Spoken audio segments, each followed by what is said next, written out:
We ran into each other at shore leave, which Yes, we feels did. like both an eternity ago and just a couple weeks ago. But you were giving a presentation on space debris, Hmm. lovingly called space junk, by the people, but not by the scientists. Right. Uh, and then I believe I ran into you at the book event, the Meet the Pros Hmm. event, and then I bought a book off of you, which I'm about 10% through. That's my workbook, so I'm Awesome. reading that on my Which lunch break. which one? Crazy Foolish Uh, Robots or Lunar Logic? it was Lunar Logic, Cool. and Okay. I'm still like right at the beginning of it, where the main character has found a box on a power cable. So I see the mystery forming here, and it's rolling slowly, Mhm. me reading it because I'm reading it at my lunch, and then sometimes I work through my lunch, and I was out sick, so I'm working through my lunch like a whole lot, Hmm. and um, it's still on my desk though, so everyone in the Hmm. office has been seeing your book. So small bit of marketing for it. Nice. And then right after we met at the Meet the Pros thing, we were lab partners essentially for the Space Telescope Hmm. update. Ken That Carpenter was, yeah. Yeah, he was given an update on the two that are up there and the one that's about to go up, which Hmm. uh, just always fascinating to hear about, like the technology that we have just floating around up there Hmm. and how it's essentially dodging an ever increasing cloud of just like trash that Yep. um the pictures of the I think it was the cupola that got a paint fleck ran into it or something, and it looks like that someone shot it with a 50 caliber rifle. Hmm. uh Yep. Very scary for that type of thing to happen, I would imagine, if you're an astronaut and you just hear a crack in the window that is holding all your air in. Yeah, they don't wouldn't they don't it's not the kind of thing you hear, right? Especially like the cupola window is like thick. It's thick. Hmm. So no one's hearing it, but they obviously saw it, saw it and see it like you see one of those dinks on your windshield. But the difference is right. This was caused by a like microscopic paint fleck, not like a little pebble that you could see. Right, now they don't always keep that open though, right? I Is think that so. airtight? If Well, they've Oh got yeah. they've Yeah. got like windows on it, Yeah, I not think that they can don't roll shield up it. or down. Yeah, I think they can shield it if necessary, but no, it's open. But again, the window, it's ridiculously thick. This is one of the Hmm. reasons why there aren't, a lot of windows on the space station. And the Halo module, which my company is designing for the new Lunar Gateway space station that will be near the moon, also has, I think the current design still has no windows because to make windows safe and the right material and all the things, it's very expensive, more expensive than just your regular thing. And then Hmm. it's another interface, between the rest of the structure and that. So there's a lot of other ways it could fail. So Windows become very inefficient and inexpensive. So originally the space station had no windows, but then over time they were like, yeah, we need something. So that Cupola was designed and added, and maybe something like that will happen with Gateway. But the difference with Gateway is when astronauts come up, they're going to come with the Orion capsule. Orion has windows. Hmm. So they won't be completely cut off from outside. They'll be able to see, just not through the permanent module that's there. I have not been keeping track of the gateway thing. Mhm. That's Where okay. exactly is that going to be orbiting? So it's going to be in what we call a near rectilinear halo orbit, which the best way to imagine it is like, so here's the Earth and here's the moon. Yeah. Hmm. Okay. Here's the Earth and here's the moon. So Earth, moon. It's like a halo orbit around the moon, but it's move because the moon is orbiting Earth, so it's kind of moving too. It's a very difficult it's a difficult orbit to simplify like this. There are on YouTube lots of great videos, I think, that show what it looks like, but it's a very complex orbit, but the easiest way to simplify it is to think it's like a halo that's kind of moving with the moon. Right. So it's essentially always going to be able to see the Earth Hmm. and never going to be passing through the dead zone or the dark side of the moon, if you Right. will, communication wise. Uh, and if I remember correctly, the intent is for that to be the gateway to Mars. So the whole Artemis plan, where we're going back to the moon and we're doing all these things, is meant to be part of the roadmap to eventually get to Mars. And so, yes, Hmm. the gateway itself could be a stopping point. I think between now and then, there'll be so much evolution and so much change.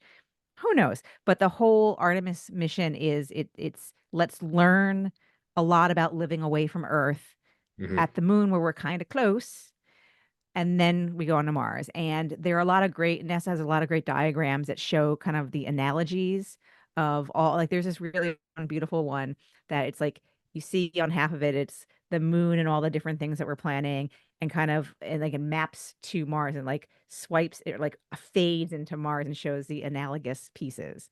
But Hmm. that's the idea. So that is what is on NASA's mind. It's moon to Mars.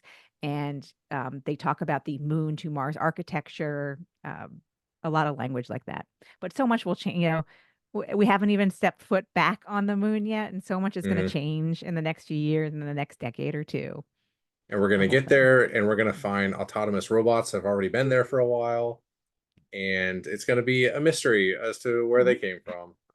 Either that or we're going to find a bunch of X-Men up there that have been living on the moon since the 70s. Um, so the whole reason that we're actually talking is Mhm. that we really hit it off at the show, and you Mhm. mentioned that you have a story coming up I do. in Star Trek Explorer, which will then inevitably be in a hardcover collection, which I think it'll probably be in the third one. Um, Okay. because I think the second one's about to come out, and I think your story's probably gonna like fit into that third book thing. But don't Yeah. quote me on that because I have no input on what they're doing.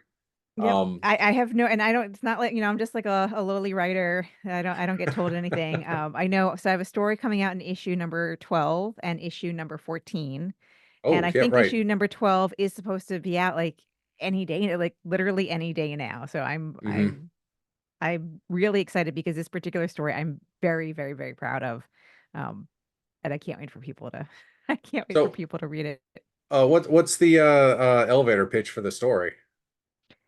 So Next Generation, the Inner Light episode, Hmm. it's backstory on what was happening on Catan when they were developing the probe that went out and found Picard. So Hmm. a lot of people count The Inner Light as one of their favorite episodes. Mine too. But Hmm. I think I've always felt that the reason why it's one of my favorite episodes is for a completely different reason than a lot of people think. I think a lot of people, they really enjoy that whole Picard is living this lifetime and he has this wife and family, and everyone loves that. And I love that too. But the thing that fascinated me about that episode is you have this planet that had a fairly modernish society. They're not in the Stone Age or whatever. They're modern, and they are not just dealing with it's not an existential crisis. It's like a real imminent crisis. Hmm. And so we only see the result of they wound up sending this probe out. And so I've always been stuck on, well, how did they get there? How did they decide that was the thing to do? What else did they try? And all these things that kind of lead up to that. So I had pitched several ideas related to what was happening on Catan before the story. And well, one of them hit, one of them they liked. And so there we go. In my head, I actually have a whole larger thing. And when I first started thinking about this, my first thought was, oh, I wonder if I could pitch a novel. But I was told to try pitching some stories first, and so here we are. Right. Yeah. There's a tried and true path of like doing a short story and then Mhm. seeing where that goes, how the reception is, seeing if you fit with the community, that kind of Mhm. jazz. Which you probably know some of the most prolific Trek authors right now got their start in the Strange New Worlds contest, Mhm. which was I wasn't as involved in the Trek lit fandom at the time, but my impression was that it was a much more uh, like open to everyone kind of situation instead Mhm. of like there being Yeah. like a full gatekeeper that's like going out and soliciting authors to give pitches or uh Mhm. um in your case, did you approach them or did they find you and say, hey, maybe you should? So I know a lot of the Trek authors, and so I just started asking around. I said, "Hey, I have this idea." Hmm. And I, was just basically asking around, and I was able to pitch enough of the idea, and people were like, "Oh yeah, that is a little bit different. That is a little unique." And so person A told me to contact person B, and if person B liked it, they told me to contact person C until I got to the real like, editors to actually pitch the story. Hmm. Um, so it was a combination of, since I've been just in generally involved in the community, I know a lot of folks, and this was a fairly, unique, decent idea. And these folks already knew me as an author. So they kind of knew, I guess, that I am a writer. I'm not just, so I kind of was already established as a writer. Like I said, and just kind of spiraled in a good way. Hmm. Um, yeah. So, luck, right time, right place, right idea at the moment, Yep. Yep. all the combinations. Yeah. One way to look at that is you're a self-made woman because you did it all yourself, or you didn't Mm. just fall out of a tree and there you were. Like there was all sorts of Right. things that helped you get there. That's a very familiar story.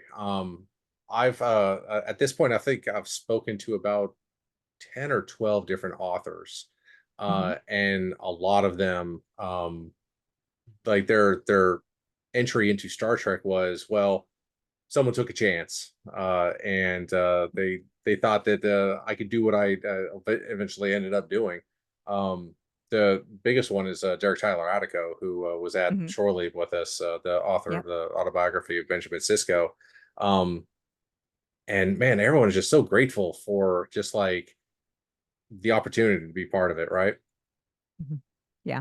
And I never, Um, I really never thought this would be a thing. While I've read a lot of the Trek lit, especially when I was younger, when I was in high school and college in like the late 80s, early 90s, I ate it up mostly mhm, because, unlike now when you can stream anything anytime and there's so much, back then it was more like anything you could find that was new. It was exciting and stuff. So I really ate it all up.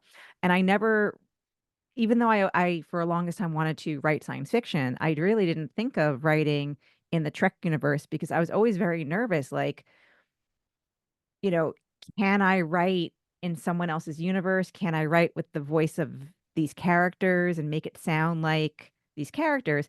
So writing this actually worked for me because there are no characters that anyone knows, although it will be to anyone who has seen The Inner Light, which is probably every Next Generation fan at least. mhm. Uh, this is going to be, the way I tied it in. I think it's going to come across as, oh my God, yes, this is Catan, and it ties to the characters we know. So I'm writing adjacent, but I don't have to recreate anyone else's voice, if that makes sense. It And I does, think for yeah. me that worked. The second story that's going to come out in issue 14, this was kind of funny because it was inspired by Natalia Nogalich, who played Admiral Nechayev. Okay.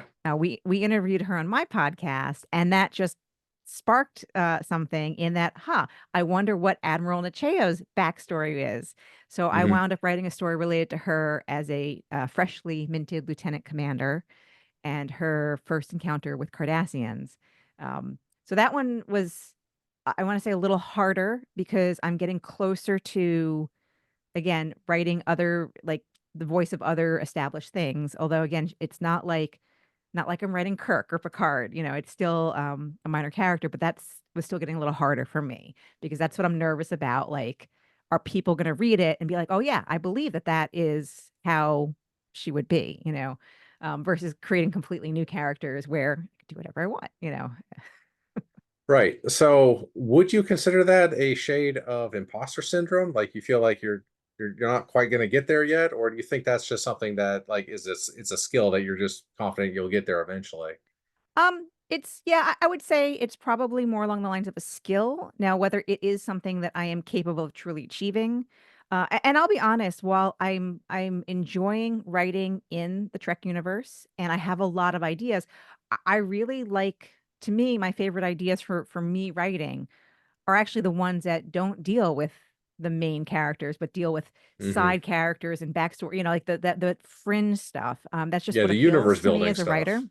Yeah. Yeah. And actually when I used to read a lot of the books, like I said, this was early 90s, late 80s, a lot of my favorite novels that I read were ones that were very light on the main characters, but were just like maybe there was a novel set on the Klingon homeworld, and maybe at one point Kirk is mentioned, but they're not part of the story. It's all this other world building. Those were at the time at least the novels that appealed to me the most. And then that might just be my thing. It's a good niche. It Yeah. really is, because the for all the content that we've got from Star Trek, the thousands of books and thousands of hours of TV and all that jazz, it's still like a question of like what's Earth actually like? Like we've Hmm. seen like what the J.J. Abrams version of Earth sort of looks like for Hmm. about maybe 5-10 minutes. And Hmm. then we've seen Starfleet Command, the inside of it, looking out a window, Hmm. and then the Academy. We've seen like just San Francisco. So like, what Hmm. else is going on? And just expand that out to the entire universe. You Yeah. just have like it's not really established because we're usually following, the 5 or 6 or 5 or 7 people around on a spaceship on their 3 day tours around the universe, Hmm. well, galaxy, but you don't get the world building, which I think is why I appreciated Deep Space Nine as much as it was, because it sat in a place and built out Bajor and built out Cardassia, and um, most characters you meet Hmm. them and then they're gone by the next episode. Whereas that one, you're like, oh, you remember the Pa Wraiths that we mentioned 5 years or 5 years ago in Hmm. season two? Well, here they are. They're not happy. They're not happy about But anything. I feel like in Deep Space Nine, we actually then started to get a little bit of insight into Earth through Cisco's dad, and just having a restaurant in New Orleans. Mm-hmm. Um, Not that that was a lot, but at least here you have someone who's not part of Starfleet, kind of doing a fairly normal, running a restaurant. That's kind of a normal thing that a lot of people do. That was kind of nice, and I think we got a little bit more in different parts of Enterprise. Although I'm due for a rewatch of Enterprise. Um, and then recently in Picard, although we're getting Chateau Picard, which is, I think, still a very unique, insulated, Mm-hmm. probably not representative of most people, how most Right. people are living. Um, so yeah, but that's the thing is, I think I like, for me as a writer and even reader, I like all this other stuff. Now, I like reading, especially reading main characters. In fact, actually, a friend of mine recommended that I tackle this. I just bought this, a copy of Okay, that's a Mosaic. good one. Yeah. Um, yeah, so I just started it the other day. I haven't gotten very far, but I mean, I enjoy this too. I enjoy all of it, really. Right. Yeah. Have you read Strange New Worlds, High Country? Yes, I did. I That listened to the audiobook version of that one. Right. Yeah, that's Yeah. that's another one where it's like Hmm. the Enterprise is at the beginning, the Enterprise is at the end, and Hmm. everything else between is warlords Hmm. and horses and Yeah. ice plateaus. And um I'm more of a spaceship. Like I like the spaceship stuff in all these books. And that one I really didn't mind too much. And I Yeah. think it was mostly because I was so easily able to picture Anson Mount in that story. And I'm a huge Hmm. Anson Mount fan. Love the guy's portrayal of Pike completely. So I was able to see him in that book. Um, and it's a good example though of like a story that's not all Star Trek. It's Yeah. something else. Yeah. Yeah. I Yeah, it's been a couple years, and I remember when I started it, I wasn't sure if I was going to enjoy it, and I wound up really enjoying it. And Hmm. I've really learned over the years to, if I'm not enjoying a book, to stop. There's so much else to read. And so I was actually prepared to stop that one, and I didn't. I listened all the way through. I loved it. Yeah, that's good. Do you remember who narrated that one? Was that Robert No, Petkoff? I'm not remember, and I guess I think I listened to it when it first came out, which was now already a couple, two, Yeah, three it's been a years. while. Yeah, yeah, it's Gosh, been a minute. yeah. Yeah, I know Petkoff has been doing a ton of narrations, um, and I know that a lot of people really appreciate his stuff. It was probably a male Mhm. narrator, if you remember. It was. Yeah, Yeah. okay, Yeah, That I if it remember. was anyone, it was him because I think that he's got the most narrations behind, and then like behind him, I think is like James Doohan, who did Mhm. a whole bunch of the original series narrations back in the day. Um, so a few minutes ago, you mentioned your podcast, which Yeah. correct me if I'm wrong, it's named the Big Sci-Fi Podcast. Hmm. You guys have on all sorts of science and science fiction, and just like really cool people that are on there. I haven't had a chance to listen to the end of the episodes, but if you want people to listen to it, why should they listen to it? Because we cover the whole big universe of science fiction. It's me and my three co-hosts, myself, Brian, Chris, and Steve. And we're Trek is our core, but we cover everything. And it is like we're just sitting around, hanging out, talking like friends do about their favorite, fandoms and their favorite shows. And that's the feedback that we get from our listeners is that Hmm. you feel like you'll just pull up a chair and just kind of like hang out with us. And Right. that was the feeling that we wanted to create. And that is the feedback that we get from the people who listen to our show.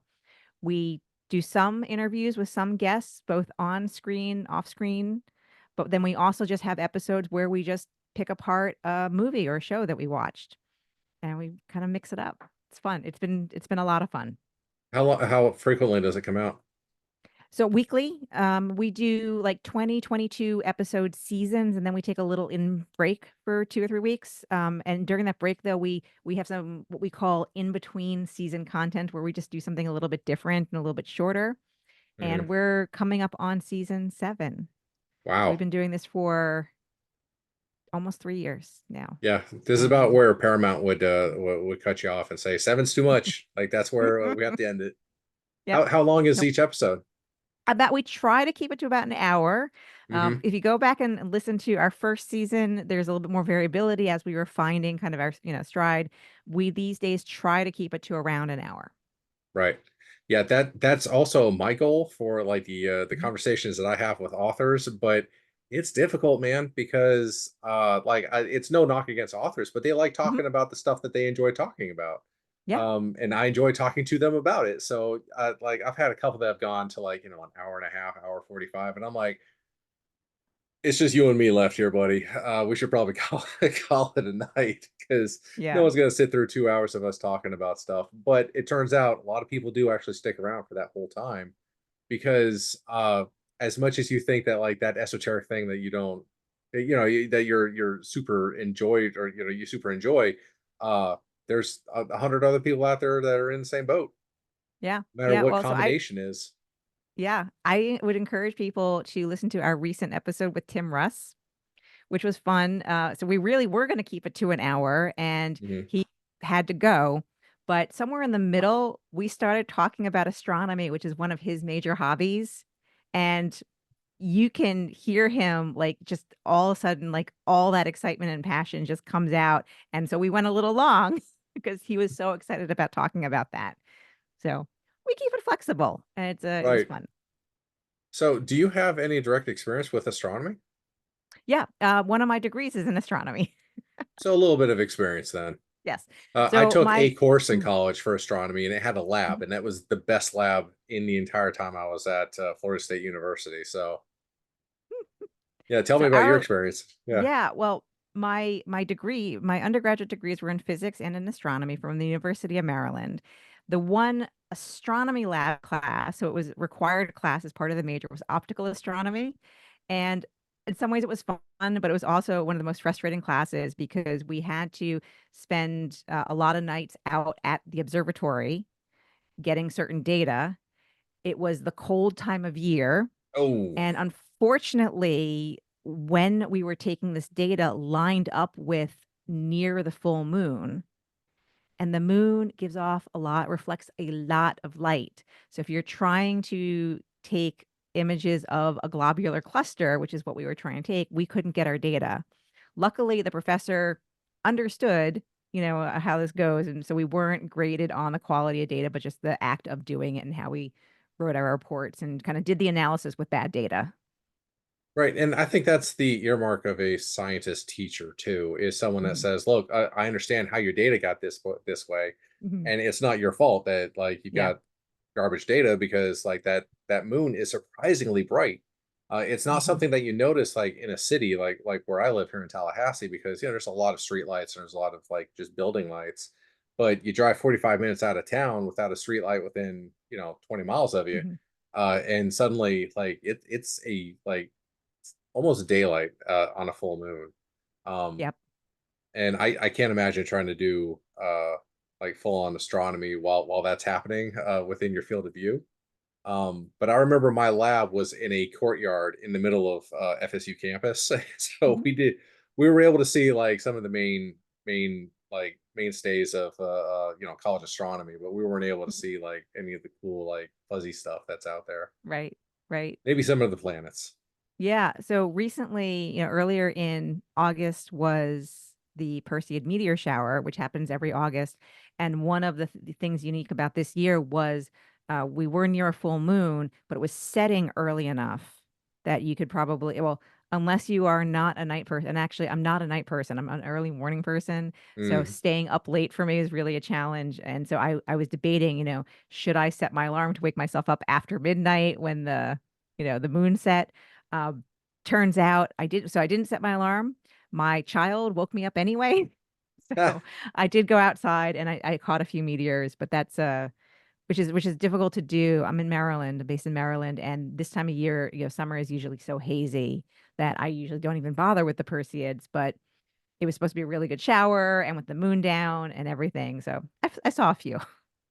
that's cool. Yeah, I've only seen a few, and it was a long time ago that I saw them, like over 10, 15 years ago. Hmm. Um, Me and my wife though have been getting more and more financially invested in Hmm. seeing like the big stuff like the eclipses and Hmm. both solar and lunar. The solar ones are the coolest ones. I saw my first one, not this most recent one, but the one prior to that. That Path of Totality went through. I think it was Went North through Carolina. Tennessee and yeah, Yeah, yeah. yeah, yeah. And that one, and I understand how religions are formed around this kind of stuff now because like it's bonkers. Like it Hmm. seems like it's the end of the world, and then it lasts for about a few minutes, and then Hmm. it just goes away very slowly. Yep. And at the time we were just doing brewery hopping before and after that. So one or Mhm. two drinks before that, and then afterwards you go celebrate. And the brewery that we ended up with had a solar shielded telescope that you could like really get in there and see like all the cool stuff. Of course, we went there afterwards, so we got to see like the after Mhm. eclipse as it was waning. I believe is the right word. Mhm. Okay. I can't make words up around you because I'm pretty sure you know the right ones. Uh, It's okay. Even I right, still mess some stuff up every now and then. We all do, right? right. But it was still cool to see like that edge of the shadow going across the sun. Well, it's not really, you know what I mean. Like Yeah, that yeah. block that the block of the moon going across the sun. And it was especially cool just straight up seeing the sun through that filter because Mhm. that's not something you get to see every day. Right. That's true. So we briefly talked on Lunar Logic, and that's your new book. Mhm. But you've also got a 4 book series or a 5 book Yep. series Currently that 4 is books. Yep. yeah, it's the Robot Galaxy series. Yes. What is that about? So my main character, Ruby, she's 19 and lives on a space station in the asteroid belt. And as 19-year-olds can sometimes be angsty, she's angsty and wants to run away to a colony on Titan. On the way there, she gets kidnapped by alien robots and winds up helping them with their problems, and they go on adventures together throughout the series. So That's is it it in a nutshell. 4 books of problems, or is it like problems in the first book and then adventures in the next three? It's like in each book, there's an over arc to the 4 books, but each book there's a problem resolution in the individual book before getting on. But it's a whole bigger arc. And I thought it was only going to be the 4 books and I was going to be completely done. But then while I was writing the fourth book or editing the fourth book, I'm sitting here thinking like, I really like this universe. I don't want to be done. So I created, and I'm currently, this is my active project right now, working on another 4 book. I'm not calling it a series. I'm calling it a set because they're all kind of happening at the same time. And the intent will be you could read them in any order, but a Mhm. set of books of like what happens next to several of the characters, some of the main characters and some of the side characters. And I'm calling it the T set because each book is, there's T is for trajectory, T is for time travel, T is for Titan, and T is for toilet. Okay.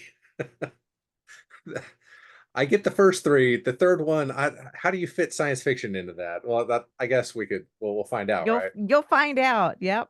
Uh, Yep. so, what? Who are those books aimed at? Like, is it an older crowd, a younger crowd? So they're for adults, and I know a lot of people, especially when they look at the covers, they first think it's young adult, and it is safe for kids. There's no Mhm, mature content, but I wrote it for adults like me who just want fun stuff without the mature content because sometimes that gets heavy, and I don't want it. It's like so think about Hitchhiker's Guide to the Galaxy, like that audience mhm, really, which can be anybody, young kids, younger, teens can read it. They might not get it, but they can read it. And so similar, I write, I use adult vocabulary words like the word ubiquitous. It's one of my favorite mhm. words. So it's in the book. So an 11-year-old who my older son was 11 when the first book came out. He did read it, as did a couple of his friends. So they didn't, some of the jokes kind of, went over their head and the references went over their head, but it was readable to them. But it's really for adults who just want a fun book. Right. It's interesting that you bring that up. Like, just like sometimes you're tired of like the real world style of just like Hmm. everything's got to be angsty and just like just overly like violent and Hmm. because I just spoke with Michael Dismuke. Do you know who he is? No, I do not. Okay, well, he's one of your fellow Star Trek Explorer authors. Okay. He just had his first Star Trek story in maybe it was issue 11, but the upcoming hardcover is where it's being collected in. Mhm. But he does Star Trek Adventures is really where his bread and butter for Star Trek is because he Mhm. has a website where they track all sorts of um, Star Trek RPG storylines that people are coming up with. They'll post them to the Mhm. website. Maybe you can use some of those story elements for your own RPG campaigns. But part of our conversation was that that's what he wants to be known for is like the the dramatic, the fun, the funny stories that don't have the violence or the cursing or Mhm. the things that don't necessarily fit within Star Trek. Despite what CBS is like kind of trying to do with Trek lately, where they're like trying to appeal to a broader audience that has a whole bunch of four-letter words in their vocabulary. Yeah. Um, like it was shocking when Data you said a curse word on the bridge of the Enterprise in a movie, and now Picard's dropping f bombs in every couple Mhm. episodes, and you're like, is this really what Star Trek is, or is this where it's going? Like, who Right. knows? But I know what appealed to me about Strange New Worlds is that they're not fighting with each other, which is a return to an old standard that, from what I Mhm. understand, Ronberry had, where like the crew doesn't fight each other; they work together to fight like a common Mhm. problem or enemy and Right. that kind of thing. And I actually had like the specific realization that that's what drew me to Strange New Worlds is that like Pike is acting as like the mature adult in the room anytime that like something bad is happening or someone doesn't believe in themselves. He's like, Mhm.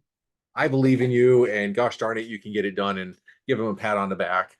And he's got some really cool and competent people working around him that he can rely on to be cool and competent anytime that he needs someone to look really good in a leather jacket Mhm. on a dangerous mission. Yep. Yep. Yeah, I love Strange New Worlds. I mean, although there are a couple very dark episodes there too. Yes, yes. There's episodes that I would straight up skip if I was showing them to my sister's Yeah. kids.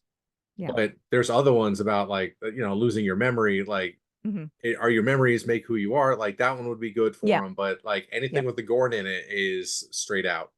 Yep. Like that Well, stuff was creepy as all get out. yep. And the other one, blanking on the name now, but the one where we really learn how much Dr. Mbenga and Nurse Chapel are PTSD sufferers. Right. Yeah, from the Klingon Wars, right? Yeah, Yeah. yeah, that one was very, very dark. But then you've got ones like these old scientists, which is Hmm. just so much that is my favorite episode so far in all in the two seasons. I'm also a Lower Decks fan, as is my Right. older son, who is now 14. Hmm. He watches Lower Decks with me, and we love it, and we can't wait for the next season to come out. Yes. I am super excited that Tawny, is it Tawny Newsom? Tony That Newsom. is that's the actress's name, right? Yes. Okay. Because I'm constantly getting her name mixed up because Mariner is her character, but she's Hmm. in the writer's room, or she's the head of the writer's room Hmm. for the workplace comedy that they're doing for Star Trek. Yes. And I really think that's going to be in my wheelhouse as well, because if it's like Parks and Rec in Star Trek, Hmm. I would be forever happy with whatever they put out, even if it's only like 8 episodes a year. Which, Yep. um, That if that's all we get, that's all yeah, that's all we yeah, get. I know. it is what it I is. know. I know. But I have a similar book series, not similar, but that kind of like workplacey thing, but a science fiction-y kind of thing. I have a similar thing planned, but still for adults. I mean for right, um safe for kids. So while there'll yeah. probably be some language similar to Lower Decks, I think there'll be some language in that upcoming show. Mine won't be. And um yeah, that's all I want to say about So you said that one of your kids is interested in lower decks. Have that. you been able to infect them with your appreciation for science, and have they like glommed onto that? So, not as much as I think I would have hoped. Hmm. My older son, I mean, he enjoys computer games, and I've had him like take classes in Python over the summer and stuff like that. And he just started high school, and one of his classes is a computer science class. And he just today was telling me that is his currently his favorite class, but he's not into all the space and other things. But he's every now and then he said, he could see getting interested in engineering as later. But he's only in ninth grade, and I'm trying. I don't want to pressure him. I would be very happy for him to follow my path a bit, but he's got to do him. My younger son is only just turning 6 and in first grade. So way too young. However, he has been exhibiting in a lot of ways. He's a lot like I was when I was young, and he does Hmm. enjoy the kind of STEM toys that I wish I had, because a lot of the toys that exist now didn't exist when I was a kid, but we Hmm. had some similar ones. Like there was this computer toy where it was like a board and you had like these springs and you connected wires between the springs and you could make a light up and do little things. Now they have something called snap circuits. Okay. And so I had bought snap circuits for my older son years ago, but my older son wasn't that interested. But we recently, so I put it away, and I recently just took it out for my younger son, and he loves it, and I Oh, can awesome. see certain things about my younger son that speaks to he's a lot more like me in that area. So, but we'll see. I don't know. But Yeah, getting it's them into Star something. Trek has been also like a fun, interesting adventure. Um, Yeah. because they've both obviously been watching it. It's been on a lot since they were born. But my older son, he's never really taken to it until Lower Decks. Lower Decks has now been his intro drug into Star Trek. And what's been great is been there'll be episodes, and then I'll be like, aha, to understand this, we must go watch this old episode, and he will watch it. My younger son, on the other hand, has figured out that sometimes if he sits there and he's cute and he wants more screen time, all he has to do is look at me with his big eyes and say, "Mommy, can we watch Star Trek?" And And like a he's pulled that sucker, on me. right? You say Yep, yes. yep. But then what's interesting is so when he's done that and I have agreed to put something on, he sits there and watches the whole thing. And so he's watched the whole Star Trek 4, the one with the whales. He's Hmm. Actually, I'm wearing my T-shirt is the a whale T-shirt. Awesome. Um, but like a couple of the episodes that I had him watch, both from the original series and from Next Generation, like what was it, Pen Pals Okay. With from Data communicating with yeah, a far he off kid. he yeah, he was fascinated, and again, I think partly the fact that I chose an episode with a young kid, Hmm. he's like, what's her deal? Like, what's her deal? Where's her Yeah. mommy? Like all these things, but he'll sit there and watch, and he now this I was watching just because I was watching it, and then he was in the room, but he didn't complain or didn't leave. I Yeah. was watching Prodigy, a lot of Prodigy, and he sat there and watched Prodigy with me. Not the whole, because he came into like in the second season, but he watched a bunch of Prodigy with me. Right. Now, something that I just recently learned from one of my other interviews, Michael Dismuke again, Hmm. is that in the first season, every episode of Prodigy introduces you to a core concept of Star Trek. Hmm. Like transporters, spaceships, other aliens, the Federation, the Prime Directive. Almost got there. Hmm. Um, and it operates almost as a primer to like pull people into Trek. Now, Hmm. season two obviously throws that concept to the wind and just goes all out on the time travel, timey-wimey stuff. Hmm. Which are you done with season Hmm. two? I'm done. I Yeah, loved it. I loved it. fantastic. Yes. I feel like the breadcrumbs to this season have been laid out as far back as the third season of Picard. Hmm. Uh, and I think that if Star Trek was doing a little more long term planning, we would have a few more episodes of Will Wheaton in it, the live action Hmm. stuff. But he's of the age now, he's still got like another 30, 40 years worth of like screen time left in him. So we could have some like really good, like, doesn't matter like where you're Hmm. at, like, or what series you're in, you bring Wheaton's character in, and suddenly you can be on any show you want, Yeah. which Yep. time travel, admittedly, has never been my favorite part of Star Trek. The military science fiction stuff is really where my heart lies, but Star Hmm. Trek tries very much not to be a military-ish show where Right. Starfleet's not a military organization. It's a exploration organization, but sometimes you gotta put the plowshares down and fight back against the changelings or Gorn or whoever it is that's Hmm. fighting you and doing all the nasty stuff. Yep. Um, I love the time travel stuff in Trek. Well, mhm. okay, let me take that back. I love the time travel stuff in the original series, in Next Generation. I struggle with it in Enterprise.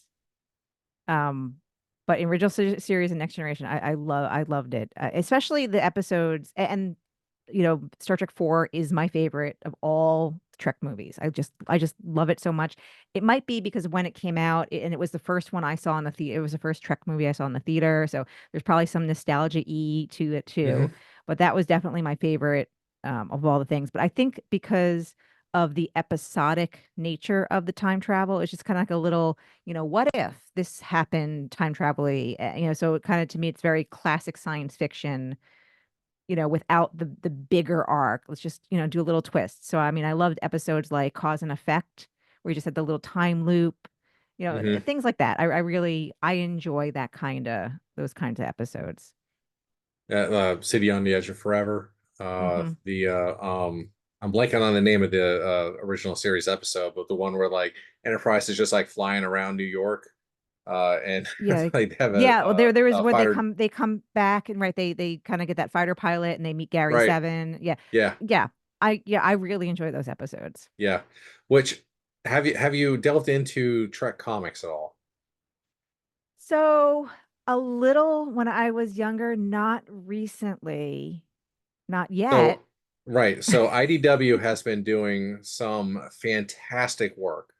Like if a good entry to it is to watch The Wrath of Khan and Hmm. then read their adaptation of The Wrath of Khan, because that's probably the best adaptation to the form. Hmm. Because I've seen plenty of like movie adaptations. I used to buy them like crazy when I was a kid Hmm. because it was easier for me to buy the comic, read the comic. Like parental Mhm. wise. Like they would be okay with me reading comics all the time instead of just sitting around watching movies. Sure. Um, and there's a whole bunch of them that like it's like yes, that's definitely what happened in the movie, but you didn't like adapt it to the comic book format. Whereas what IDW did with the Wrath of Conscript, like they turned it into a comic book and they turned the Mhm. story into like a comic book. It had the right comic book beats, but they had a series that it was a Star Trek Year Five that followed up on a whole bunch of the Gary Seven stuff. Mhm. I'm a huge fan of cats, and they had oh, what was Gary Seven's cat's name? It was Uh, a lady that turned into a cat, mhm. or a cat that turned into a lady, or just a creature that looked like either one. But Yeah. Oh, I'm he, blanking on her name. Uh, yeah, I want to say Marielle, but I think that's actually the name of the no. hologram that was Riker was in love with.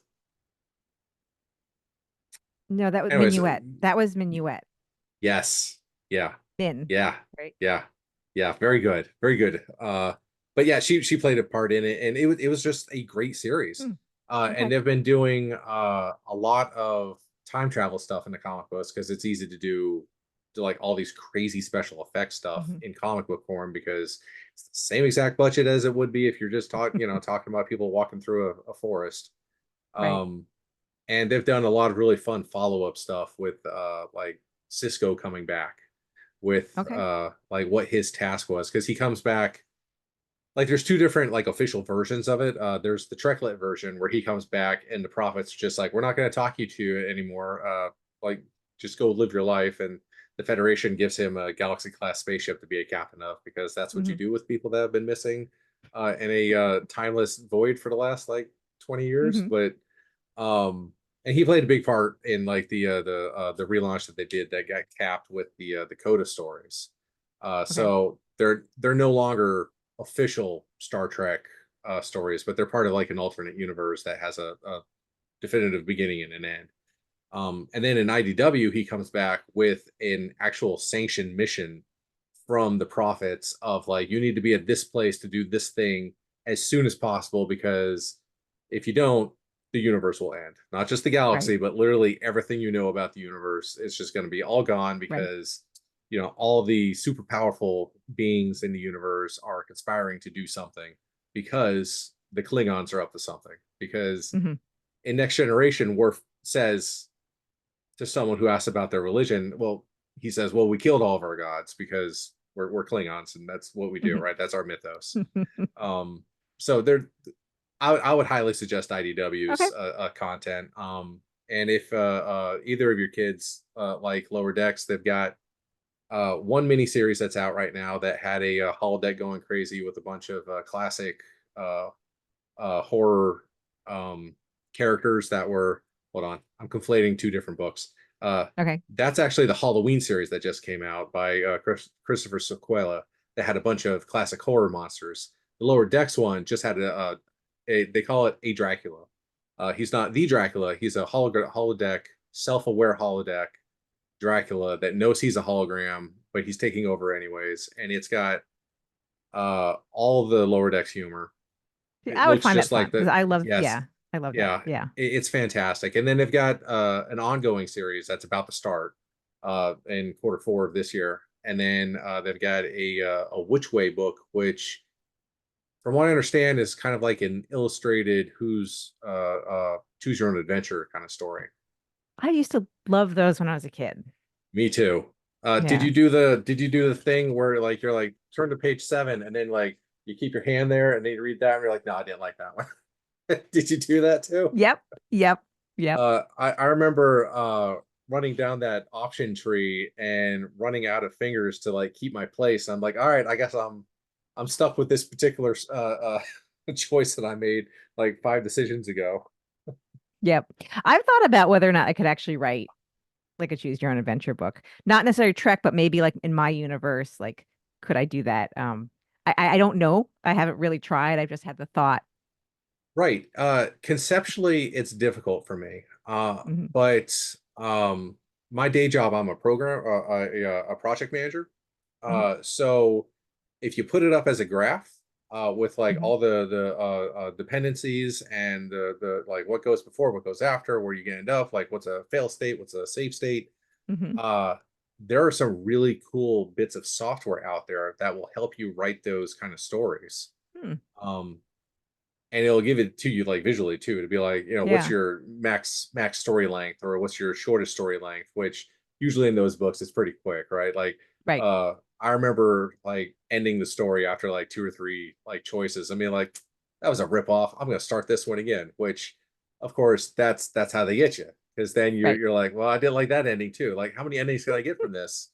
And now you've read the book like 15 times. Mhm. So I would Yeah. highly suggest like doing I'll that. think I'd about love that. to see more of those. Yeah.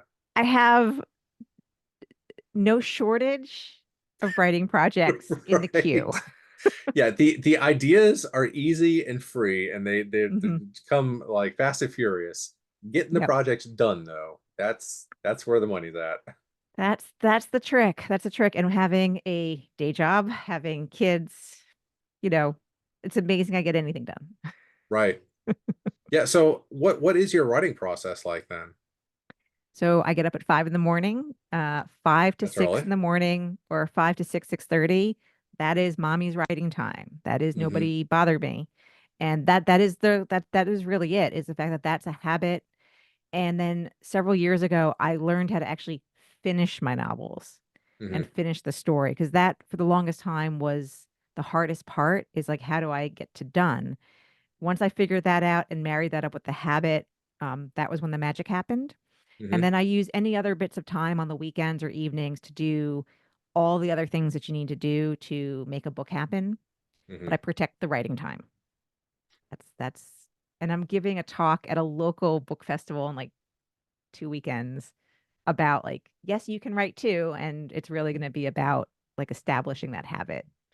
Right. It's difficult, Mhm. because if you slip just a little bit, then it continues to slip, and getting back on the wagon, like it's Mhm. doable, but then you're Yep. like, oh man, I haven't done it for like a week. Like, do I want to get back to it? Yes, I do, but how do I get Yeah. back into it? Just set the alarm and get it done. Like, just Hmm. start going for it. Yep. Um, so is this a caffeinated procedure for you, or are you just like waking up and burning So daylight? I have a wonderful coffee maker that is on a timer, so my coffee is ready. However, and I've had like the genetic test. I'm a slow metabolizer of caffeine. So I drink the coffee first thing in the morning more just because I love my coffee. Hmm. It's not doing anything for me, but I'm a morning person. So getting up at 5 in the morning, no big deal. For me, it's not a big deal. And for any person who wants to write, it's no, people doesn't don't have to do it at 5 in the morning. They have to find the time that works for them, that they can make it a habit. For me, 5 in the morning works really well. For other people, it might be at lunch, it might be in the evening. Who knows when it will be. But Yeah. yeah. So you just have to try out like all the times and see which one Hmm. works. And that was exactly it. Is when I was in my 20s, which was before I had kids, I would work my job, I would come home, and technically by the clock, I had several hours of time. And you'd Hmm. think like, "Oh my God, I can write." And I would sit there, day after day getting nothing done. And it wasn't until my work situation changed for a couple years, where I was at home in the mid-morning, and I was able to write. And that's kind of when the light bulb went off of like, Hmm. "Oh gosh, I need to write," and that my brain is functioning in that way in the morning after my day job, which is a very cognitive heavy job. My brain is shot. I can't do creative stuff. Like, every now and then I'll get a little inspiration and get some energy. But no, on a normal day, I should have zero expectations to do anything creative after I've put in my day job hours. Yes, I worked from home from like 2000 to 2004 in January, and then I got a Hmm. new job, and it's in an office as a project manager. And the first 2 months of it, I would straight up come home and just like pass out, sleep a Hmm. solid like 8 or 10 hours, get up and like do the morning routine, and then go to work, and like just that's all it was. And I was like, Yeah. is something going on with me? Like, what's am I dying? Like, what's happening? And my wife like was the one that pointed it out. She's like, look, you always have had like a quickly depleted like social battery, but working in an office with people, it's like it's tiring, and you And got then to new like, people, and you yeah. add on the layer of newness because that's a big Hmm. deal too. Yep. Yeah. Hmm. You just spend Yep. like 2 weeks like trying to figure out where the bathrooms are and Yeah. like what's the right way to go through security. I do remember the Hmm. first day the poor girl at the front had to actually yell at me because she was like, "Sir, you need to sign in if you're coming in here." And I was like, "I work here now, but I'm not sure if I'm doing the right thing." She's like, "Oh, okay. Right. First day?" And I was like, "Yes." So Yep.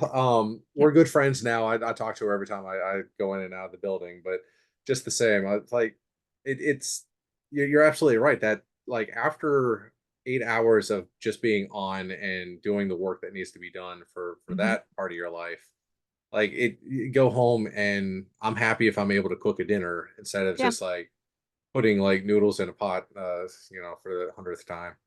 Yep. So changing that expectation. So I have no expectations for me to do stuff like that after work. Now, after work, I will do other things, do podcasts, because I can Hmm. do this, right? And I can Right. do other marketing-ish things. I just can't do that core creative writing thing. That was the first thing that made the magic happen. And then the other things were for a long time, I thought I was only ever going to be a short story writer.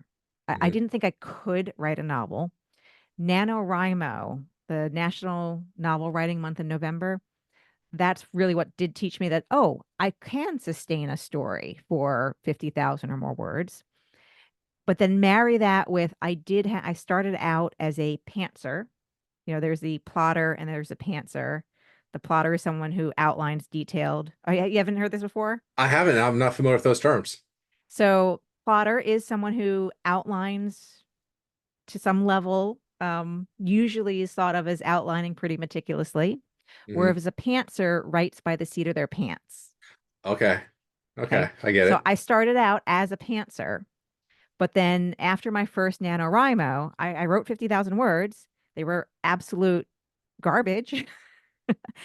I learned that I do need to at least do some minimum plotting Hmm. to kind of have a roadmap for myself to follow through that Right. process. Yeah. And so marry up that with the writing discipline in the mornings, and boom, I can actually finish actual whole novels. Now, my novels are on the shorter side, that was the other thing, and that's how this wound up to be 4 books, was because for a long time I had in my head, oh, if you're going to write a novel, it's got to be 100,000 words. And then I was rereading my favorite novel, which is Hitchhiker's Guide to the Galaxy, which is only 47 or 46 something or 47 something. And I was like, wait a second, who says I need 100,000? I don't. And Hmm. so the way that novel was shaping up, I'm like, I can divide this up into about 4 books that would be roughly 50 to 60,000 words each. And again, there you go. And so Lunar Logic is a little longer. Lunar Logic came out to be close to 80. But yeah, so all these like pieces that you kind of learn about yourself, your writing style, all these things, things that you've been told, you've learned possibly might be wrong or wrong for Hmm. you. So it all came together eventually for me. Right. Yeah. And you mentioned that like your initial outlay was like hot garbage, right? But Hmm. I've always loved the concept of the tyranny of the blank page. Like, there's Hmm. nothing worse than like a blank page. Like, write something down, anything down. It could Yeah. be wrong. It Yeah. probably is wrong, but you're not going to know that you hate something until you write it down. You're like, oh man, why would I do that? I want to do this, which is Hmm. true about like, flipping a coin where you know what the choice like that you want it to be once the coin Right. goes up in the air. And then it lands, you're like, I don't actually need to look because I know that like this happened to me the other day when we went out to dinner. Like, I actually wanted like the pulled pork burrito instead of the grilled chicken salad. Hmm. And I was like trying to get my wife to convince me to go with the salad. It's supposed to be eating healthy, but uh, we were out, so we don't get to Hmm. go out as often as we used to. But it's it I do love the concept though of just like putting down anything, Hmm. even if it is something that you end up hating at the end. Like, you can see now you have an opinion about that thing, Right. and that it gets you to where you want to be. Yeah. The problem that I think stopped me for a long time too was, that idea is you have this idea in your head. Hmm. And then when it comes out on paper, it is not as perfect as what's in your Hmm. head. And I still struggle with that. Where I have these ideas and I start writing, I'm like, this is so much better in my head. Why is it not as good on the page? Um, and I don't know. The good thing is once something is on the page, you've got something to edit, something to Hmm. revise. Can't, I love that phrase. I don't know who it's attributed to, but you can't edit a blank page. Right. It's true. Right. So yeah. And Yeah. And NaNoWriMo really helps because it really forces you to just get words out, get words out. right. And I'm not sure if it was your social media that I saw it on, but like the timeline of writing the first sentence of a Hmm. story or something like that. Um, uh, Yeah.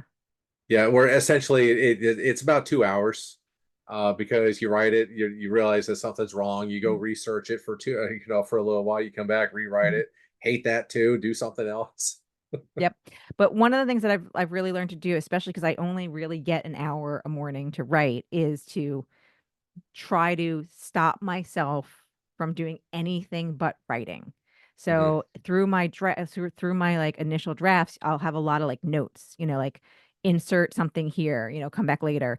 And so those are things I will also do in my non-official writing time is that's when I'll go back and be like, oh, okay, I wanted to think of a name for something, or I needed to research a little bit more here or add more, I leave myself a lot of notes to come back later to do that. And so to not get distracted with Hmm. research or anything in the middle of, really that block of writing I don't have other time to write. So I have to make the most, use of it. Right. Like, dear future self, do me Hmm. a solid, give me some Yeah. research so that Yeah. future self can do some good writing. Yeah. Yep. So I've kept you about an hour. Hmm. Um, and we've talked about like the projects you got coming up, but I don't think I actually asked like what's your next project that's actually coming out. Okay, so there are two things. There are two very important things. Hmm. I mentioned I'm working on the what I call the T set, and Hmm. those will be the next books that come out. But most importantly, related to those books is a Kickstarter that is going to fund the audio of this book, Robots Everywhere, which is the second book in my Robot Galaxy series. There is an audiobook for the first one. My narrator, Zura Johnson, she's awesome. So I decided to do a Kickstarter for the second one. But the important thing is the rewards in that Kickstarter are mostly going to be related to the new T set books in addition to the Hmm. audiobook. To include, I've got a lot of options for Tuckerization for people at Hmm. certain tiers to get their name in the book. And it's one of the reasons why I'm really trying to get the drafts of all four of the books really done. So because I think there's a lot of great opportunity for Tuckerization. And I'm just about the end of book three. This next month, I'll be working on book four, T is for Toilet, which ironically is actually the first one I envisioned when I thought of the whole tea set. Right. Okay. Yes, it's going to be a science fiction story. It's going to be, I'm so excited about it. It's going to be like, I'm really excited. That's one of the reasons why I saved this one to be last in the order that I write, because I am most anxious and excited to write that one. So that's the important stuff that's going on. And so this Kickstarter is going to be running through out most, all September, late September into the first week of October or so. Is it already live? It's in pre-launch as of right now. Do you So know when people it's can do follow launching? it. I do. It'll be about the second week of September. Okay, so coming up Yeah. soon then, like Yeah. super soon. Yeah. That's exciting. Is that your first Kickstarter you've ever run yourself? It is my first Ooh. Kickstarter. Yeah, So very I'm very exciting then. nervous. Yes. There are a lot of fellow Star Trek authors that are running their own Kickstarters. Hmm. I don't know if you've talked to any of them, but I'd be happy to put you in contact. Most of them are Hmm. with smaller independent presses that's their business model now is Hmm. like, we've got this crazy idea for this thing. Who wants in? And you do the Kickstarter, and that's the Yep. marketplace for it. Yeah, I've talked to a couple. I spent actually some time on the phone with Michael Jan Friedman. He's such a lovely, wonderful person. And it's just, Yes. I've been again, his was some of the first books, the first Trek novels that I was reading when I was in like high Right. school and college. Oh, he is so nice. So he gave me a lot of good advice, especially at the beginning. And actually, I've been planning this for almost a year. Hmm. It was just took a while to really pull the trigger. I had to get some other things done, but he definitely influenced a lot of what I wound up some of the choices I make, making.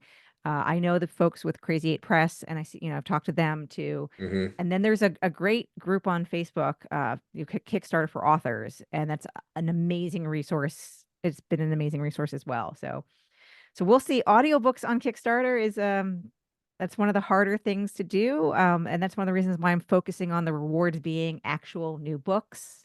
Hmm. Because I think that that's some of the guidance that I've been given, and we'll see. I'll give you the link. We'll see Yeah, how it absolutely. goes. Pass it over to me, and I'll publish it to the three people that read my site. Which, luckily, that's not actually the case. Mm. I've gotten a much larger audience than I ever expected. That's But awesome. there's a lot of hunger for just meeting the authors and hearing the authors, and just Star Trek's the entry point. Like, Hmm. if we all like Star Trek, what else are you doing that we're gonna like? And that's worked out very well for me, in that, like, I've read a ton of just like fantastic stuff that I otherwise would not have like Yeah. enjoyed, because like, why would I care about a police procedural set in a medieval fantasy setting like that? that that doesn't sound like up my alley at all. But that's Keith R. D. Candido. That he's just fantastic for his Trek Hmm. stuff. And I was like, well, Yes. his publisher was doing a sale, and I was like, okay, I'll buy them all. I think it cost me like $20 for all the books, and I just like I went through them like one by one, like right Hmm. after each other, and got to the end and was disappointed there was nothing else. So I love the idea that like Star Trek brings everyone together, and then there's like all these like different paths you can go on. Um, and yeah, I get to talk to, honest to goodness, engineers and scientists and Hmm. other project Yep. managers and artists, and like it's just a cool fandom that Yeah, very lucky to be part of. it is. I agree. Well, Adina, I've had you now for over an hour. It's okay. Is there anything else you want to leave me with before we call it a night? No, that's the big thing with the Kickstarter. Oh, the other thing we didn't mention, I'll just mention briefly with Yeah, Lunar please. Logic. My audio narrator, Bruce Horak from Strange New Worlds, narrated the Okay. audio version of this as well. Nice. Yes. And Yeah. he did a fantastic job of it. Yes. Okay. Yeah. Bury that lead. Yes, I But it's didn't mean to wait this long to mention that, but yeah, just there's just so much to talk about. that's right. It's a reward for anyone that stuck Yes. it out until the very end, or those that always flip to the last page to see what happens. So, all right. Thank you so much for talking to me. I really do appreciate it. It Oh, was thank you a so absolute thank pleasure to you. meet you at Shore Leave. And I hope to see you at future shows too. Absolutely. Both Got as Trek a Long Island coming up. Trek indeed. will be at Yeah. Trek Long Island. My whole podcast will all be at Trek Long Island. That's a big one for All us. right. Yeah. All right. Well, thank you very much. Have a lovely evening. You too. Thanks.